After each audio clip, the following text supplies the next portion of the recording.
ये डायरेक्शन दी है कि पहले इमरान खान का प्रायोरिटी इमरान खान का इलाज है अस्पताल में, और दूसरा इमरान खान की जो कैद तन्हाई है वो ख़त्म होनी चाहिए, क्योंकि इमरान खान कहते हैं उनकी और बुशरा बीबी की जो कैद तन्हाई है ये टॉर्चर है, ये ख़त्म होना चाहिए। और तीसरी चीज़, इमरान खान के जो डोगर साहब कर रहे हैं ना, डोगर केस, मैं आपको ये फिर से कहने लगी हूँ,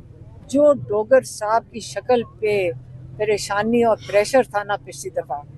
शक्ल से नज़र आ गया था कि इनके दफ्तर में शायद